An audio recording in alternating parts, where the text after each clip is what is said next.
Assalamualaikum warahmatullahi wabarakatuh. Selamat siang semuanya. Apa kabar hari ini? Ya, tentunya adalah kabar baik ya. Untuk pertemuan kali ini kita akan belajar bersama terkait dengan farmakoterapi. Ya, jadi bagaimana caranya nanti menyelesaikan kasus pada pasien ya terkait dengan asuhan kefarmasian. Nah, untuk pemecahan kasus terkait dengan asuhan kefarmasian kita hari ini nanti akan belajar ada kasusnya, kemudian kita akan belajar untuk pemecahan masalah dengan metode SOAP ya. Jadi SOAP ini merupakan metode di mana S-nya adalah subjektif, kemudian O-nya adalah objektif, A-nya adalah assessment, dan P-nya adalah plan. Nah, jadi untuk kasus hari ini yaitu kasus terkait dengan bagaimana penyelesaian tata laksana terapi pada penyakit terkait dengan infeksi. Nah, kasusnya ini sudah ada bisa dilihat secara bersama ya, yaitu anak Nono umurnya 2 tahun, lebihnya 10 bulan, ya dengan berat badan 15 kilo, dibawa oleh ibunya ke klinik dengan keluhan BAB mencret. Mencretnya sudah 8 kali sehari, kemudian juga disertai dengan darah. Nah, kemudian selain itu juga pasien itu merasakan perut terasa mulas ya, mulas sekali setiap kali akan BAB, dan pasiennya juga nampaknya sangat lemas sekali. Kemudian sehari sebelumnya itu juga sudah mencret ya, yaitu sudah 3 kali sehari. Kemudian anak Nono juga mengalami panas sejak 3 hari yang lalu ya. Nah, dari informasi ibunya ternyata anak Nono ini dia alergi terhadap antibiotik yaitu golongan penisilin. Nah, selain itu kemudian dilakukan suatu pemeriksaan ya, pemeriksaan lab. Hasilnya adalah suhu tubuhnya 38,9 derajat Celcius, bisa kita lihat bersama. Kemudian pemeriksaan fesesnya yaitu positif Shigella. Kemudian pemeriksaan elektrolitnya ini natrium serumnya 125 ml ekuivalen per liter, kemudian kalium serumnya adalah 3,2 ml ekuivalen per liter ya, bisa lihat bersama ya, tampak dengan jelas. Kemudian juga leukositnya itu adalah 13.000 per milimeter kubik, ekstremitasnya hangat, dan diagnosanya berdasarkan dari data-data yang dikeluhkan pasien dan juga pemeriksaan labnya, ini dokter mendiagnosanya adalah disentri dan dehidrasi sedang. Nah, oleh karena itu berdasarkan kasus di sini kita akan belajar bersama terkait dengan pemecahan kasus ya, yaitu dengan metode SOAP. Nah, kemudian dilanjutkan ya dengan yang pertama yaitu subjektif dulu. Jadi kita yang paling utama adalah menentukan mana yang masuk pada data subjektif. Nah, untuk data subjektif ini nanti berisi terkait dengan keluhan dari pasien ya. Jadi pasien anak Nono tadi yang umurnya 2 tahun, 10 bulan dengan berat badan 15 kilo. Nah, di mana keluhan bisa dilihat di slide-nya ya. Keluhan di sini pasiennya 1 hari sebelum masuk rumah sakit itu BAB-nya 3 kali sehari, kemudian sedikit mencret. Kemudian ketika masuk pada rumah sakit, BAB-nya mencret 8 kali sehari pada saat itu ya. Kemudian disertai dengan darah, perut terasa mulas sekali setiap kali akan BAB dan nampaknya lemas. Selain itu juga berdasarkan pada kasus tadi, ini pasiennya sudah 3 hari yang lalu ya, mengalami panas atau demam ya. Kemudian juga dari informasi ibunya, ini pasiennya juga alergi terhadap antibiotik golongan penisilin. Nah, kemudian kita lanjutkan ya, tadi kita sudah menetapkan data mana yang masuk pada subjektif, kemudian kita lanjutkan ke yang O-nya adalah objektif ya, di mana yang nantinya masuk pada data objektif di sini adalah terkait dengan pemeriksaan. Nah, berdasarkan kasus yang sudah ditampilkan tadi, ini yang data laboratoriumnya yang bisa masuk pada data objektif adalah suhu badan yaitu 38,9 derajat. Kemudian pemeriksaan sampel feses, di mana tadi kan terdapat Shigella ya, atau Shigellanya adalah positif. Kemudian juga pemeriksaan elektrolit yaitu natrium dan kaliumnya. Ini kalau kita lihat pada referensi ya terkait dengan nilai normalnya, ini di bawah nilai normal. Jadi elektrolit, natrium dan kaliumnya dua-duanya di bawah nilai normalnya. Bisa dilihat di slide-nya. Kemudian selain itu juga leukosit ya, ini yang mengindikasikan adanya infeksi. Ini nilainya adalah 13.000 per milimeter kubik, di mana normalnya adalah bisa dilihat yaitu 4.000 sampai 10.000 per milimeter kubik. Selain itu juga dilihat dari ekstremitasnya, ini pasiennya ekstremitasnya adalah hangat.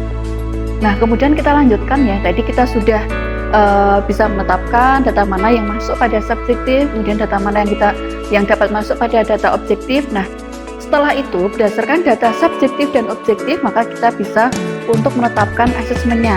Jadi untuk asesmen di sini ini artinya adalah kita menetapkan problem yang dihadapi oleh pasiennya itu apa. Nah, bisa dilihat di slide-nya, di mana untuk problematik, jadi kita nantinya membuat lebih mudahnya kita membuat suatu tabel ya, di mana ada problematiknya apa, kemudian dasarnya itu berdasarkan pada subjektif objektif ya, kemudian terapinya sudah diberikan atau belum, kemudian analisisnya bagaimana, dan DRP-nya ada apa tidak. Nah, kita mulai saja untuk asesmennya. Ini jadi asesmennya itu diurutkan dari problem yang diprioritaskan dulu ya, problem utamanya itu apa. Nah, pada kasus tadi ini untuk problem medik utama yang pertama yaitu adalah dehidrasi sedang. Ini bisa dilihat dari data objektif, bisa dilihat di kolomnya ya, yaitu terjadi penurunan nilai elektrolit yaitu natrium dan kalium. Nah, untuk terapinya berdasarkan pada kasus tadi, ini pasiennya kan memang belum diberikan terapi ya. Kemudian untuk analisisnya berdasarkan data subjektif dan objektif, kemudian juga problematiknya, maka pasiennya ini mengalami dehidrasi sedang yang ditunjukkan dengan penurunan nilai pada nilai elektrolitnya yaitu natrium dan kalium. Nah, untuk DRP-nya di sini karena memang terapinya belum ada ya, DRP-nya bisa dituliskan yaitu indikasi belum diterapi. Nah, itu untuk problematik yang pertama. Kemudian kita lanjutkan lagi. Nanti ada beberapa problematik, jadi tidak hanya satu. Nah, berdasarkan kasus tadi yang sudah ditampilkan juga untuk problematik yang kedua yaitu diare disentri ya, karena berdasarkan data pemeriksaan labnya tadi ya, di ambil sampel fesesnya itu pasiennya adalah ada sigila positifnya. Jadi dari pemeriksaan labnya itu sigilanya ternyata positif, jadi ada sigilanya. Nah, problematik diare disentri ini berdasarkan pada data yang sudah ada pada subjektif dan objektif, yaitu pada ini berdasarkan kasus tadi yaitu BAP-nya mencret sehari ya 8 kali, kemudian juga disertai dengan darah dan juga sigilanya adalah positif. Kemudian untuk terapinya juga ini sama ya, pada kasus ini kan memang belum diterapi ya, sehingga analisisnya adalah pasien mengalami disentri yang diakibatkan oleh infeksi sigila. Untuk terapinya di sini DRP-nya ya, DRP-nya di sini juga sama. Pada kasus ini memang belum sama sekali diberikan terapi, sehingga untuk DRP-nya adalah indikasinya belum diterapi. Nah, jadi sudah ada 2 problematik. Kemudian problematik yang ketiga ya, bisa dilihat di tampilan slide-nya yaitu demam. Nah, untuk problematik demam ini didasarkan pada data-data subjektif dan objektif juga, yaitu suhu tubuhnya meningkat nilainya yaitu lebih dari rentang normalnya yaitu 38,9 derajat Celcius. Untuk terapinya juga belum ada ya, dimana analisisnya jadi pasiennya mengalami demam yang diakibatkan oleh adanya infeksi ya. Untuk DRP-nya juga sama, karena ini berhubung juga belum mendapatkan terapi sama sekali, maka DRP-nya adalah indikasi belum diterapi. Ya, jadi tadi kan sudah ada 3 tahapan, yaitu menetapkan subjektif, kemudian menetapkan objektifnya, kemudian menetapkan asesmennya, kemudian yang terakhir adalah plan ya dari metode SOAP. Nah, untuk plan ini merupakan rencana bagaimana nantinya untuk pemberian terapi pada pasien yang bersangkutan. Nah, pada plan ini nanti bisa dengan terapi non-farmakologi dan terapi farmakologi. Jadi untuk terapi non-farmakologi namanya adalah non-farmakologi, di mana terapi ini adalah tidak menggunakan dengan obat-obatan. Nah, apa saja yang bisa diberikan pada kasus pasien ini bisa dilihat di slide-nya, yaitu bisa dengan jadi didasarkan pada problematik tadi, kan ada 3. Berdasarkan problematik tadi, maka yang bisa direkomendasikan untuk terapi non-farmakologi yang pertama yaitu makan sayuran sop ya.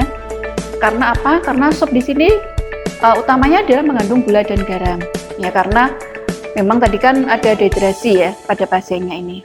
Kemudian yang kedua, dilihat dari pasiennya ini kan anak-anak ya, balita ya, umurnya 2 tahunan tadi. Sehingga biasanya pada pasien anak-anak kan masih mengkonsumsi susu. Sehingga oleh karena itu untuk susunya ini juga perlu dipilihkan, yaitu dipilihkan dengan susu yang rendah laktosa atau bisa dengan free laktosa. Kemudian juga sebaiknya tidak mengkonsumsi makanan ya yang dapat memicu diare ya, seperti asam ya, kecut dan sebagainya. Kemudian juga menghindari makanan yang banyak mengandung gas ya. Contohnya seperti brokoli, ini kan juga bisa menyebabkan banyak gas ya, sehingga mungkin menyebabkan pasiennya menjadi kentut dan sebagainya. Takutnya kan pasiennya diare kemudian nggak kentut, nantinya kan juga seringkali nanti keluar juga untuk mencretnya. Kemudian berikutnya yang bisa direkomendasikan untuk terapi non farmakologi adalah kompres daun air hangat terkait dengan demamnya, dan tentunya adalah minum banyak air putih untuk mencegah dehidrasinya. Ya, tadi kan SOAP-nya sudah ya, jadi subjektif, objektif, assessment, dan plan. Plan-nya tadi sudah kita singgung ya, terkait dengan terapi non farmakologi yang tanpa dengan obat-obatan. Kemudian untuk terapi farmakologinya, artinya adalah dengan obat-obatan, disesuaikan dengan problematiknya tadi. Nah, problematik yang pertama tadi kan dehidrasi ya, dehidrasi sedang. Nah, karena mengingat pasien anak-anak ini kan bisa saja dengan pemberian rehidrasi secara oral, tapi kan mengingat anak-anak itu kalau suruh minum aja agak susah, sehingga biasanya untuk dehidrasi sedang pada pasien anak-anak, apalagi balita, ini biasanya langsung diberikan rehidrasi secara IV atau parenteral. Sebagai contohnya bisa dilihat di slide-nya, yaitu dengan pemberian infus KN4B ya, itu untuk yang dehidrasi sedangnya.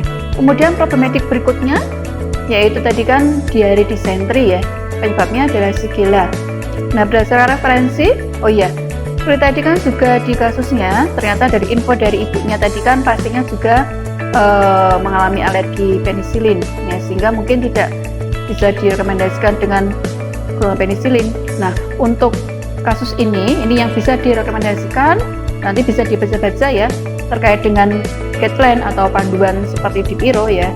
Nah, berdasarkan dari ini saya ambil dari Dipiro, ini yang bisa direkomendasikan untuk diare disentri penyebabnya Shigella tadi yaitu azitromisin.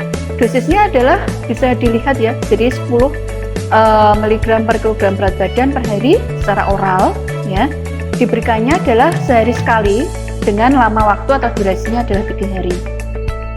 Atau bisa juga dengan pemberian alternatifnya yaitu dengan antibiotik ceftriaxone ya, dosisnya 50 mg per kilogram berat badan per hari. Ini diberikannya secara parenteral ya, 1 kali sehari, lamanya juga sama yaitu 3 hari. Nah, kemudian selain itu juga pada kondisi diare ini ya tadi, jadi diare tadi kan selain rehidrasi kemudian juga disesuaikan dengan penyebab bakterinya apa atau yang lainnya ya. Ini juga diberikan tambahan suplemen yaitu zinc ya. Zinc di sini juga perlu diberikan khususnya adalah pada balita. Nah, untuk pemberian zinc di sini ini dosisnya adalah ditentukan berdasarkan umurnya. Kalau umurnya kurang dari 6 bulan, maka dosis dari zinc ini adalah 1 kali 10 mg per hari, lamanya adalah 10 hari. Nah, tetapi pada kasus ini kan anaknya lebih dari 6 bulan.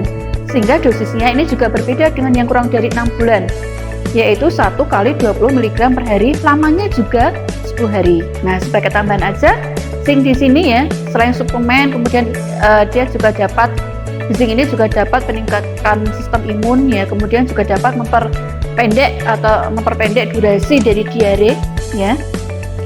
Dan sebagai tambahan lagi bahwa zinc ini kan digunakan pada pasien diare balita tadi.